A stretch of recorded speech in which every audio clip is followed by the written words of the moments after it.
Hello everybody, I'm Raphael Perry and it's time once again to return to the Fabled Lands.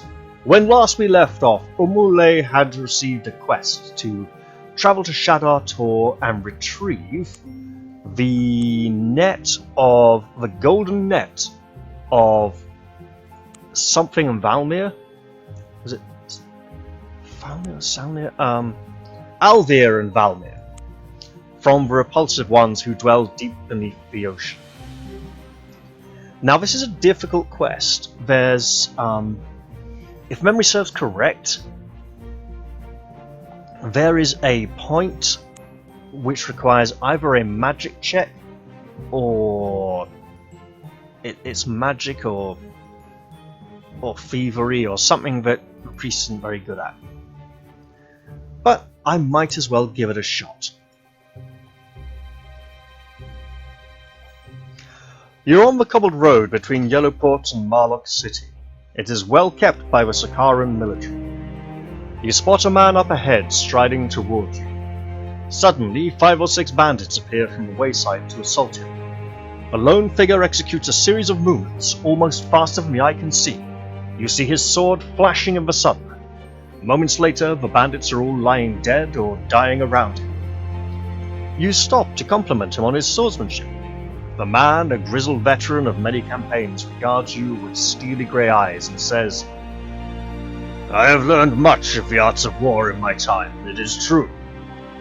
Impressed by his skill and demeanour, you venture to ask him to teach you some of these arts. He looks you up and down with a critical eye.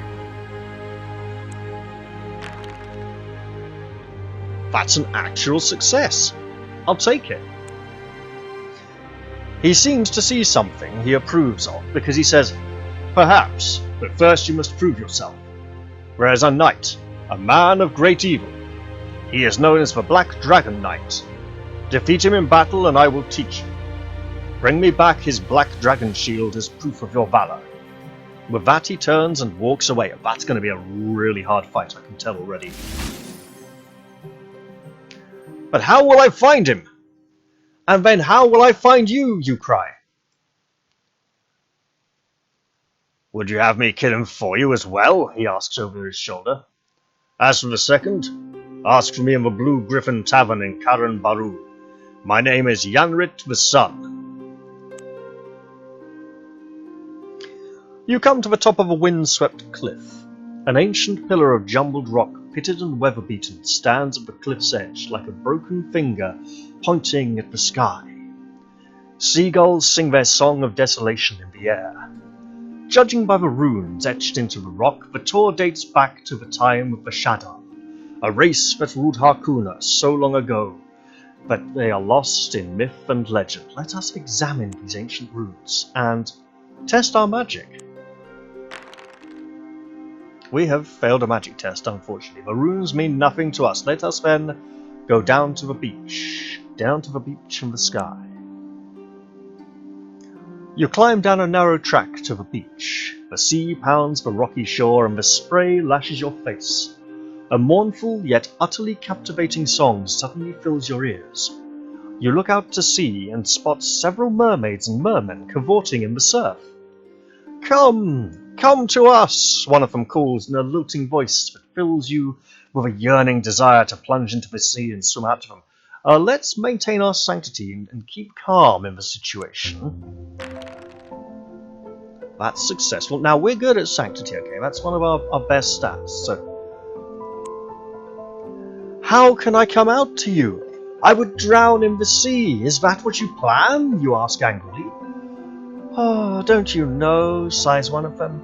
"The kiss of the merfolk gives the power to breathe the waters to one of your kind for a short time." The others laugh mischievously. "You know, let's try and get a kiss from a merman or mermaid. You know what? I think Omule here would like a kiss from a hunky merman to brighten up her day. You know, she can't be a stuffy old priestess all the time, can she?" You ask for a kiss. "Oh no," cry the merfolk. "A kiss is not so easily won. Tell us a tale to stir our hearts, and we may reward you." Well, let's give it a damn good shot. There! So far, so good. You tell them a story of tragic love between a merman and a human princess. The merfolk are moved to shed briny tears. One of them plants a languorous kiss on your lips. Languorous is a nice word. We don't see it used very much these days. It means lingering, but also a little lackluster. Kind of like, yeah, let's just enjoy this without putting too much effort into it and keep it going for a while. Before eventually saying, yeah, that's enough, let's stop there. You find you can indeed breathe underwater now. The merfolk lead you into the depths, where they swim playfully around you. Suddenly, two hideous forms loom out of the murk. They are like giant squids, but carry spears in one of their many tentacles and wear rudimentary armor. Great black eyes shine with an implacable alien intelligence. The merfolk dart away in fright, leaving you alone with the creatures. You realize the creatures are some of the legendary repulsive ones. They are swimming past you, intent on their own business, so you follow them, in the hope they will lead you to the sunken city of Ziosudra. Your instincts works correct. The seabed suddenly drops away to reveal the ruins of the sunken city of Ziosudra, crumbling towers climb out of the hazy green depths, and shoals of flashing silverfish dart through the abandoned windows and doors of coral-encrusted buildings. And that is a really long sentence for an asthmatic to say. The creatures you are following arrow down towards a large dome-like structure covered in waving tendrils of seaweed. They appear through a hole in the roof of the dome. They disappear through a hole in the roof of the dome, appearing obviously somewhere on the inside. Carefully you swim down to the hole and look through into the palace of the repulsive ones. The inside of the dome is lit with an eerie yellowish glow that comes from the sea moss that carpets the ceiling. At the far end, a grotto in the wall contains an idol made from seashells and coral, presumably of Oarnes, the god of the repulsive ones. At its feet lies the golden net of Alnir and Valnir, the object of your quest. Between you and it swim several of the giant squid creatures, carrying out various undersea chores. We can swim back to Shadar Tor, but this might actually abandon the quest, and we might not be able to come back again. As for fighting our way to the golden net, we can safely say that Omule is no great combatant. And in the last episode I did comment how the offense of 5 to 15 was a very unusual number, but I realised that it's 2 normal 6-sided dice, which will give a range from 2 to 12, added to her combat value of 3. So it's literally just roll 2 dice, and then the defense, would the enemy roll 2 dice and add defense? I'm not sure. But either way, we now understand how the offense value is calculated. That's great!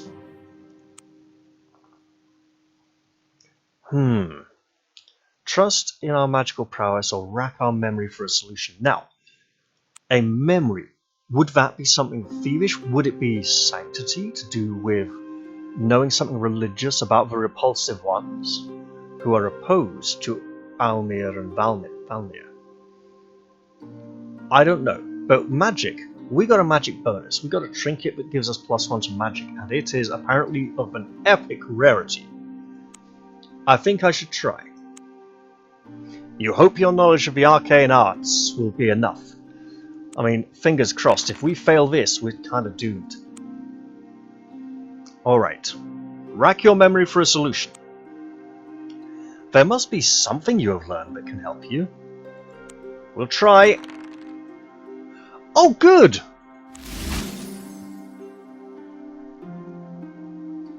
You remember what the fishermen say. The root of a certain seaweed, when crushed, gives off a cloud of toxic fluid. This sap is harmless to humans, but is known to paralyze marine creatures for a short while. Fortunately, the seaweed grows in abundance here. You swim down with a handful of the roots, squeezing its sap into the waters. The hideous creatures shoot towards you, but are paralyzed the instant they enter the cloud of reddish fluid that billows around you. You can take the golden net. I absolutely shall. Then you swim back to the Shadar Tor as fast as you can, and never look to go down into those depths ever again. Let's go back to Yellowport and get our reward. So, once back in Yellowport, I shall visit the Temple of Almir and Valmir. Almir is the one I have trouble remembering. One's brother, I think.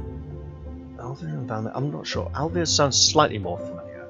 Slightly more male, and Valmir is slightly more female. But Valmir also sounds quite masculine. Look, they're made of water, they're clearly very fluid, have a very relaxed form, as it were. Perhaps they will just sort of flow together and swirl around in the oceans. No one can really tell which is which that much, or people don't bother to remember. But let's speak to the High Priest. The priests of Almira and Valmir are overjoyed that you have returned the golden net. The High Priest rewards you with 100 shards and a magic weapon, a rune-engraved trident. Oh, that's good. Let's leave the temple. And let's equip this. Range is the same. Action point cost is the same. Damage. Look, the damage is 3 to 4, so slightly lower high end, slightly higher low end. So the damage of weapons is becoming more and more reliable and less random. It's not quite so good for her magical skills though. +2 combat though.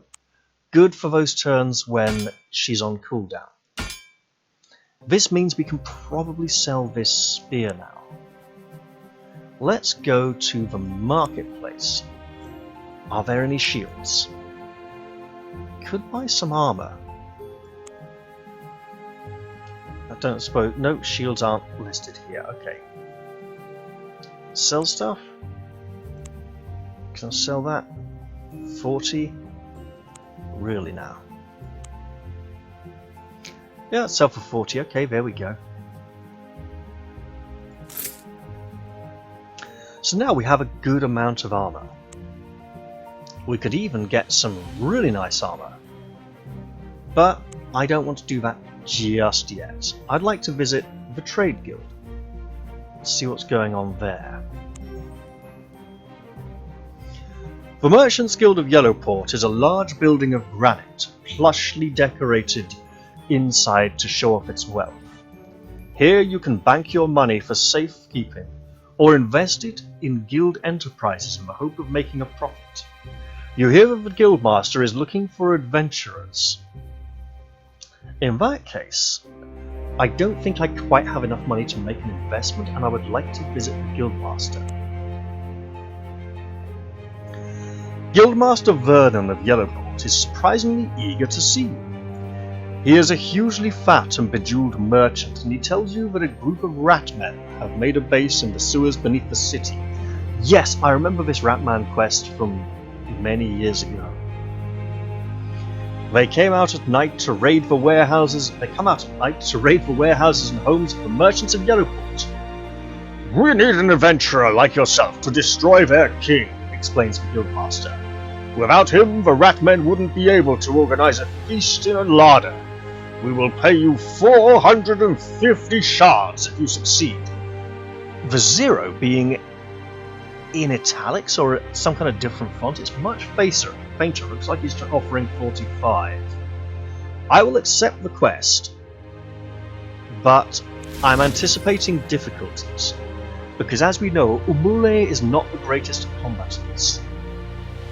Vernon tells you that the sewers can be entered via the old disused well in the Poor Quarter. Whenever you are ready to enter the sewers, they will be accessible when you explore the city. You know, let's go look at these sewers. You walk around the smelly streets of the sulphurous city. The market is large and busy. At the corner of Brimstone Plaza, gigantic braziers burn sweet-smelling incense in an attempt to overpower the rotten egg smell that permeates the whole city from the sulphur that is gathered from the river. There are many stalls and gods to choose from. Your adventuring instincts push you to explore some of the back streets. Let's go down to the city sewers. You climb down an old disused well in the poor quarter of Yellowport. It is dank, dark, and smelly down below. If you do not have a light source, such as a lantern, you will have to return to the city. Well, in that case, we'd better go back. And I should absolutely buy some kind of lantern to light my way. There is a lantern, that is expensive. I will buy the lantern. I also saw some rat poison. I will purchase rat poison. Methinks that if I'm going up against the king of the rat men, this might be really useful. However, to get close enough to put it in his food or something, I might need to make a thievery check, and that is something Omule is not particularly good at. Do I feel she can do much else in the city here, or do I feel I should venture off into the countryside in search of ways to make more shards? Also, these books, right? Could I learn from these books and scrolls? I probably could.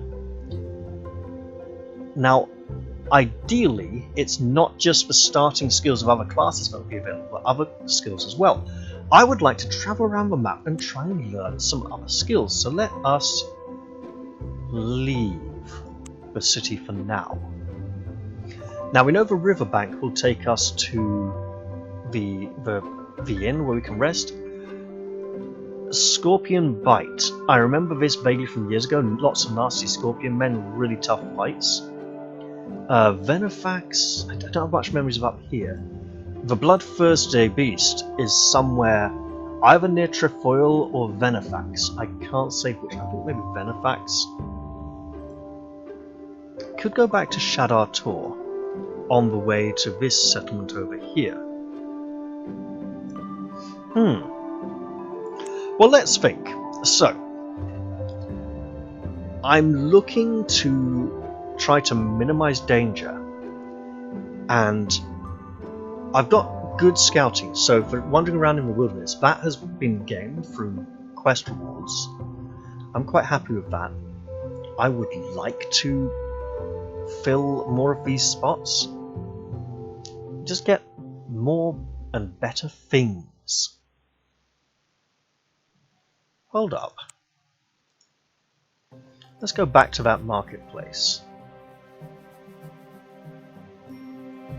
I did say I should get some rope. There we go. Now I'm rather poor once again. Is the rope equipped anywhere? No requirements. Common gear, venturing gear, alchemy.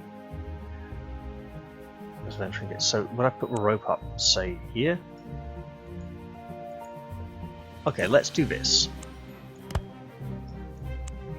So the slot is highlighted, so the rope does not go in a slot. These things all remain down here. That's great.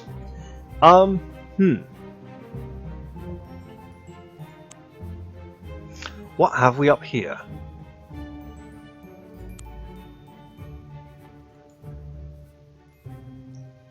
So, something...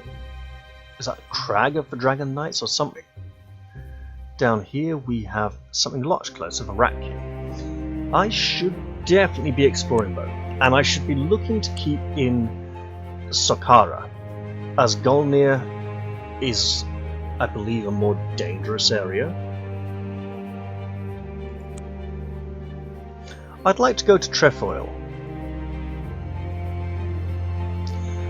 The main road between Marlock City, Trefoil and Karan Baru is well maintained by regular guard posts. The Sakharans are nothing if not efficient. Well, that's great. What do we get along the way? An uneventful journey.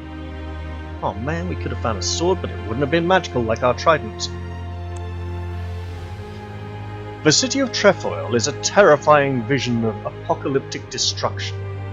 It had once been a thriving crossroads town, but now it is a burnt-out hulk.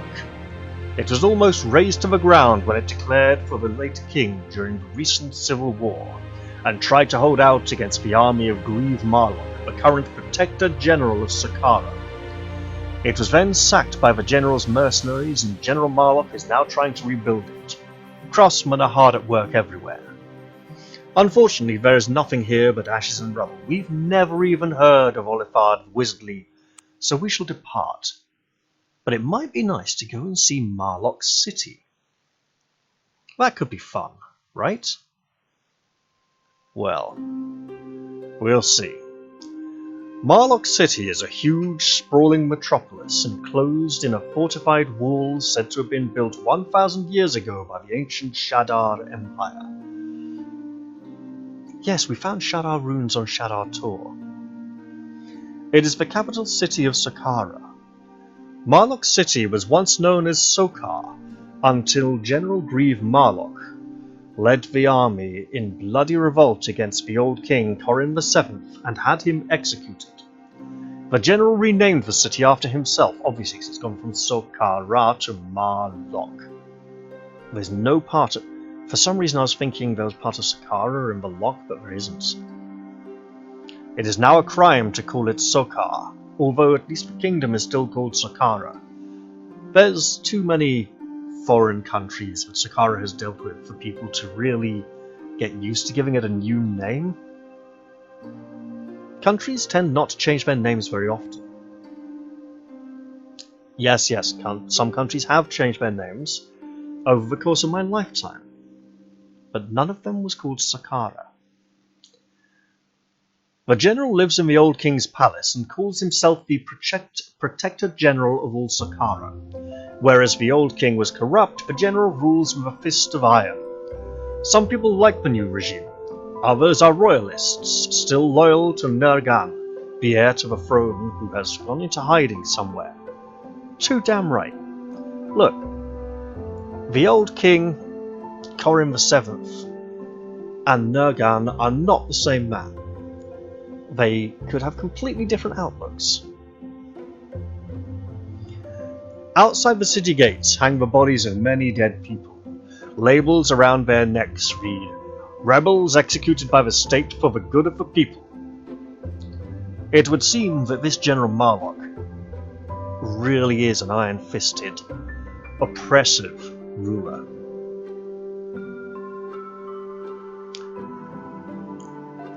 "You'd best behave yourself if you don't want to end up like one of them," grates a guardman nodding towards the swinging corpses, as you pass through the great eagle-headed gates of Marlock City. To leave Marlock City by sea or to buy or sell ships and cargo, go to the harbour master. However, many other options are available to us. It would be nice to go to the market and see if they have any unique items available. So far, nothing too special. It's not as if we have a great... More rat poison, but it's more expensive here. Cleansing Flame? And Curse. Those are our starting skills. And they're really expensive. What are they wanting to buy here? Because, come on, we can... Nothing? They're not wanting to buy anything, they're only wanting to sell. It's like a tourist location. Alright, let's visit the temples. The capital city of Saqqara has 3 large temples nesting in different locations on its streets. In addition, it has one of a kind house of priests.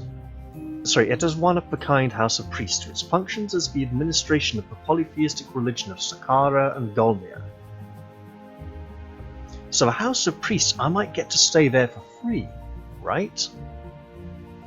But let's go visit all the temples. Look, we're playing a priest, we'll visit all the temples and see if there are any religious quests we can undertake, because theoretically, we might be somewhat equipped to handle those.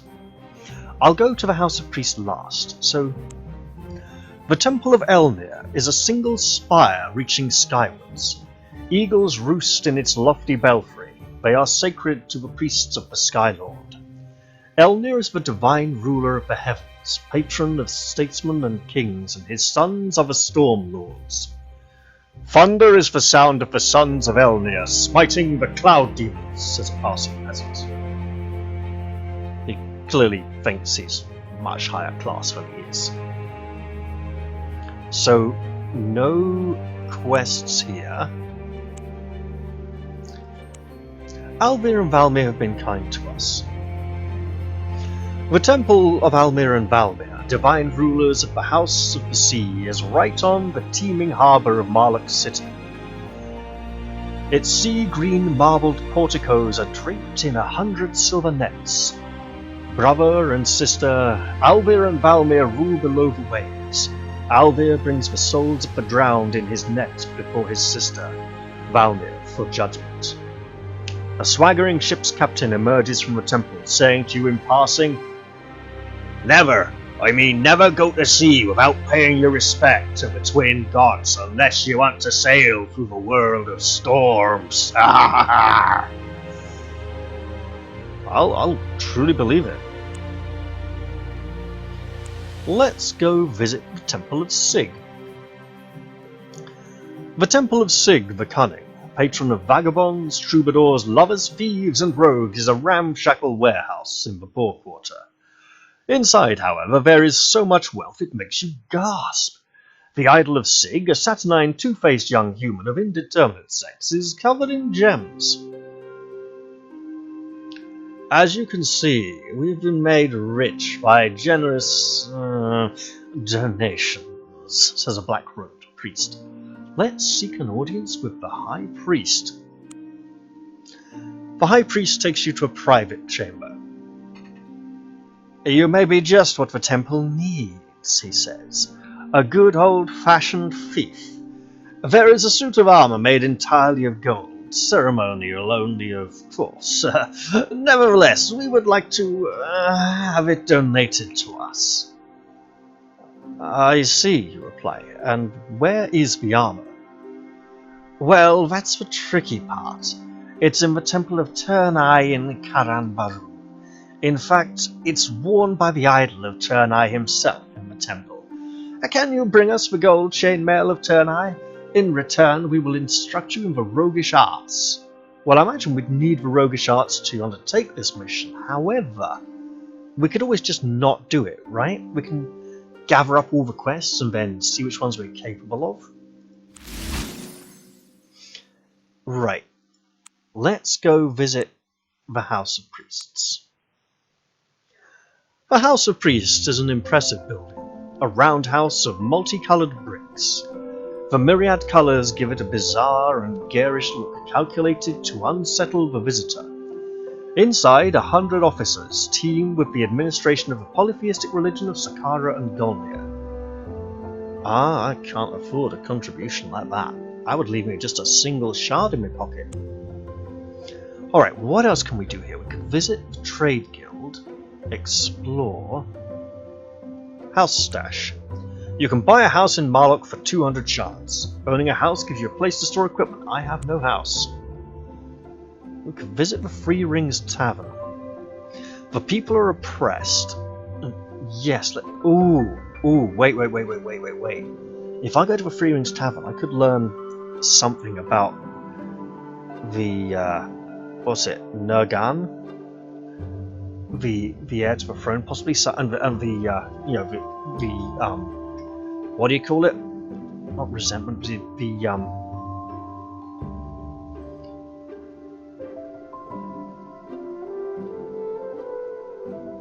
the royalists. If I go to the palace, I could see General Grieve Marlock, who might tell us to seek out the rebels and crush them.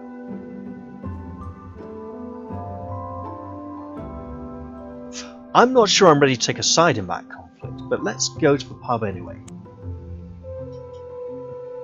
The Free Rings Tavern is a comfortable inn near the city centre. The tavern costs you 1 shard a day. Each day you spend there, you recover 1 stamina point if injured, up to the limit of your normal unwounded stamina score. It'd be lovely to increase that stamina score at some point. Buy drinks for around the bar and listen to rumours. Not just yet, no. I think we'll be leaving Marlock City for now, but we shall return. The River Grim looks like some... I can go right, I can't go left. That looks like some kind of map edge. Cursed Moor. Literally like more cursed, as in even more cursed than somewhere else, but has a different name. I think I should avoid heading to Cursed Moor for now. But if I go up to Trefoil... Of course, Trefoil being a Celtic emblem of free, like a free legs or free... It's a free-sided or free-legged thing. Used often in conjunction with Celtic knotwork in decorated borders. Oh no, that's a Triskel. A Trefoil is something else. Yeah. The main road between Marlock City, Trefoil and Karambaru is well maintained with regular guard posts. The Sakarans are nothing if not efficient. Fortunately, we have an uneventful journey. Let us take our leave of Trefoil and head off towards the riverbank. You're following the course of the stinking river, and it certainly does stink, laden with sulphur as it is. Does anything nice happen? Oh, stung by a large golden insect. That's gonna hurt. Stung by a large golden insect. You are stung! You have been poisoned by the stung, I'm sure that means sting, of an insect. You have 1 point subtracted from your combat as you are weakened, although no ability can drop to 0. You are poisoned, but you can restore your abilities to normal if you get cured. We can't afford that, can we? That's like really expensive. Let's go down to Yellowport and check. Let's go to the Temple of Almira and Valmir. They have been kind to us. Relative blessing? No. That's not it. Is there something we can purchase that will cure poison?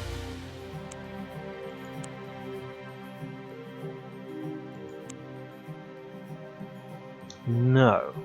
So it would be a blessing, wouldn't it? Probably. Unless I'm missing something serious.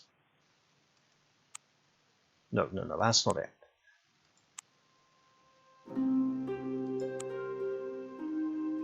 Seek a blessing. If you are an initiate, it only costs 5 shards to propitiate the twin gods of the sea.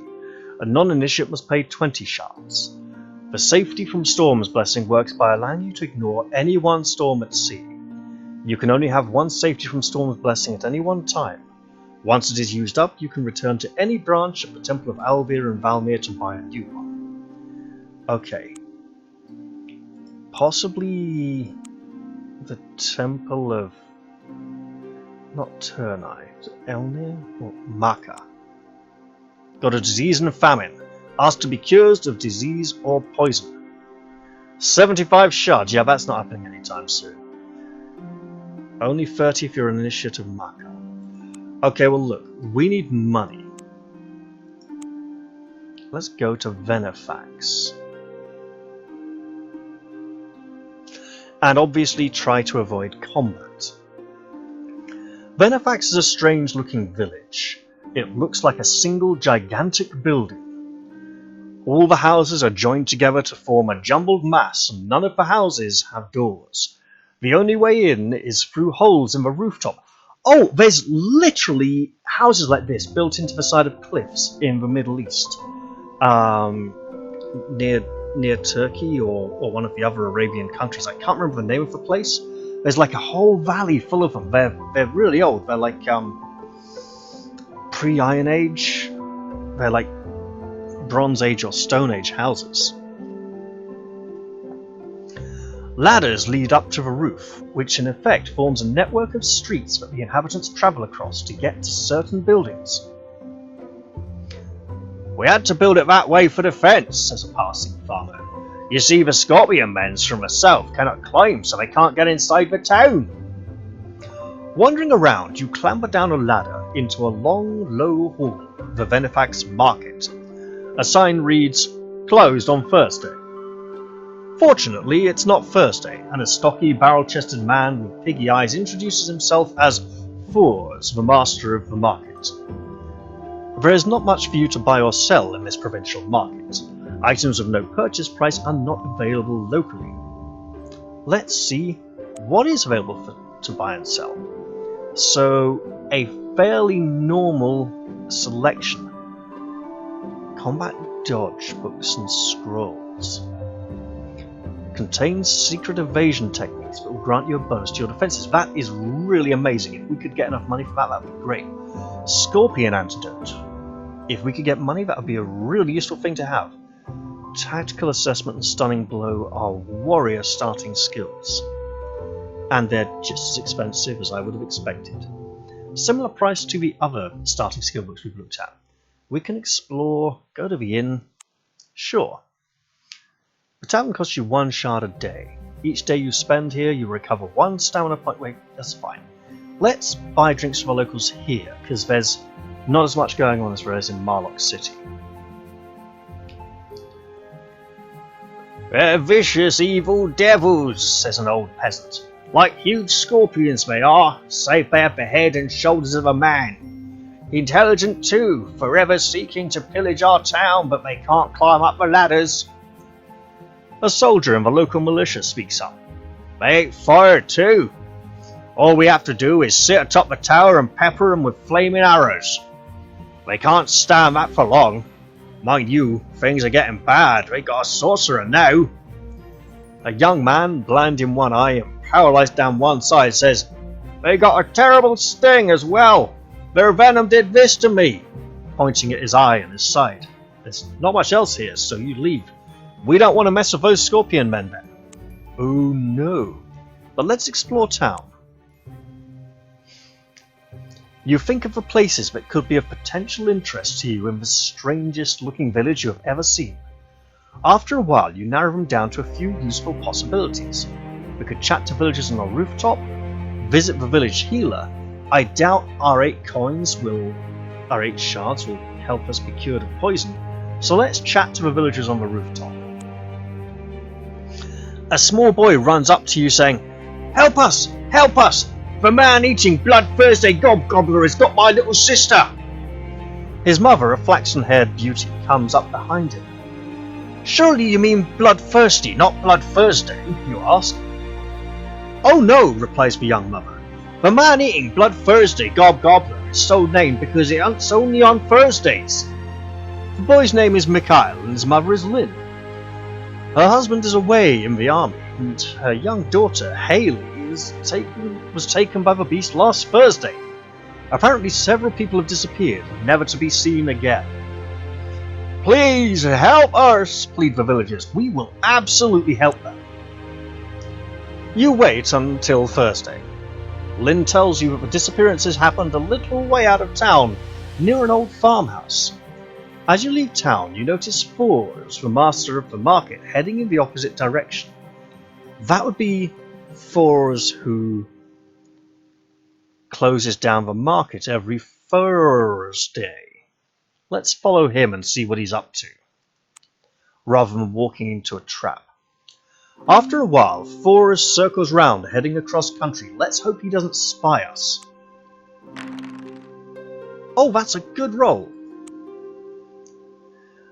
You trail Fours to the old farm. He goes inside and you creep to see what he is doing. 3 rough-looking thugs are helping Fours get into what is obviously a monster suit. It's a bit like a giant hairy toad made of the hide of some animal stretched over a wooden framework. So much for the dreaded Gobgobbler. You wait by the door. As the thugs emerge, you club one to the ground, but you'll have to fight the other 2. Oh hell, multiple opponents. And we've got a penalty from the poison.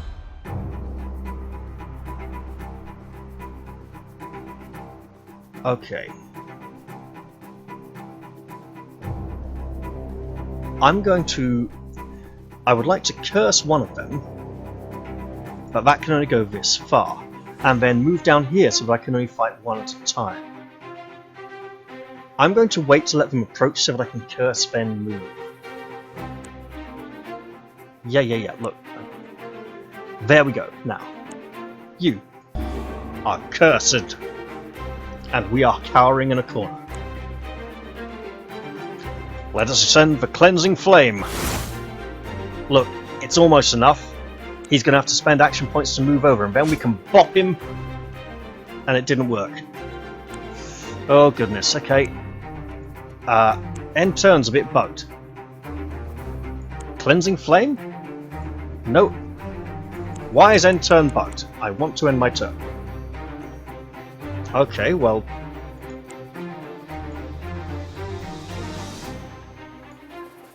I think I've managed to come across a bug and break the game. Huh. Okay, can I just attack? Oh, hell, it's an actual... Right, I see. No, I can't end my turn. How bizarre. That's quite unfortunate. What's this? Yes, I want to do something! Anything! Oh dear. I appear to have run into a rather unfortunate snag. What's even more unfortunate, of course, is that my last save is quite a long way back and I'd have to redo all that stuff all over again. Oh dear. Such are the joys of early access, I suppose. Look, let me hit him! He's right there. This should be on cooldown anyway, right? Why are these reset? Is there a range of... This doesn't make sense.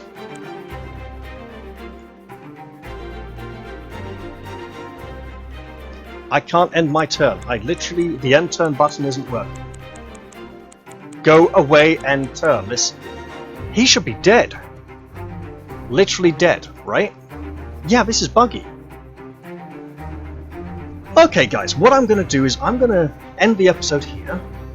I'm going to replay what I've just done and use like frequent saves and reloads to get the same results, or as close as I can, and hopefully things will go better next time. But until then, I'm going to have to say bye for now, and we have encountered our first early access bug. What fun! Alright, well, I hope you guys have enjoyed this episode, and I hope for a bug-free experience next time. I'm going to say bye for now though, and cheerio everyone!